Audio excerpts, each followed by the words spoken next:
Yeah, that's right. It's Gareth.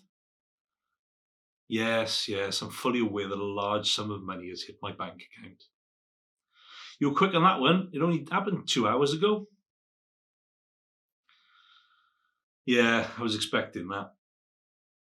Sorry, say that again. Oh, right. You want me to come in and see your financial advisor? Okay. Can I just get this right? So in 15 years that I've banked with you, you've had zero interest in me, but now I have some money. You want to help me? Is that right? No, thanks. I'll get some advice elsewhere. Now, this is all too common response from your high street bank. No interest in you as a business owner until the day you sell out. Then they're on your phone straight away. Sadly, the banks are still stuck in the dark ages. They just want to sell you a product and hit their targets. And it's a sad reality. Now, I'm not here just to hate on the banks, as there's more to my reasons of why you should consider a different option. Okay, so one of the options is they have shareholders' interests at heart. Banks have to pay shareholders profits. Therefore, banks are like a bar of soap. When you invest money with them, lots of people have to use that bar of soap before you actually see your profit on your investment.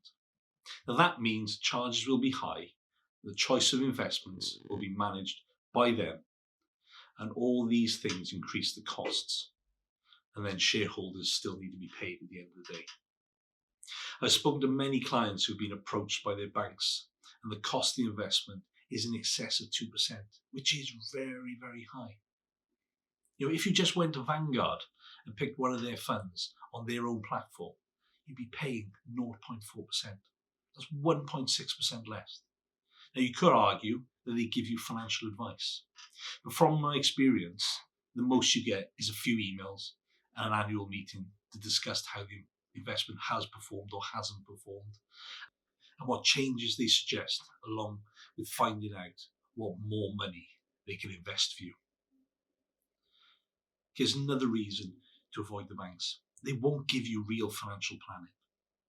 Now, don't get me wrong, there will be some advisors at the bank who do a bit more, but the banks don't give you real goal-based financial planning. What you will get is a meeting based around how your investments have performed, how the investment manager has done, likely have a fund switch at that point, and then determining what more money you have to invest. It's unlikely they will talk about you, your family, and what your real worries are. So just indulge me for a moment. Picture yourself at the edge of a huge, beautiful national park. You could dive on in without looking at the map, follow your nose, and hope for the best. We're sure you'd muddle through just fine and eventually find your way back. But to really get the most out of it, to make sure you hit all the beauty spots and the Instagrammable views, and still get home in time for tea, you need to have a plan. You need to know the route, you need to know the provisions to bring, and you need to know what you want to see, and if you have the time and energy to fit it all in. And really, that's all financial planning is. Only the path is your financial security, and the journey is for the rest of your life. Okay, the third reason to avoid the banks. Everything will come back to performance and funds. I've had 2 clients come to me recently who've been approached by their bank to invest the money in their accounts because they have a little bit too much cash.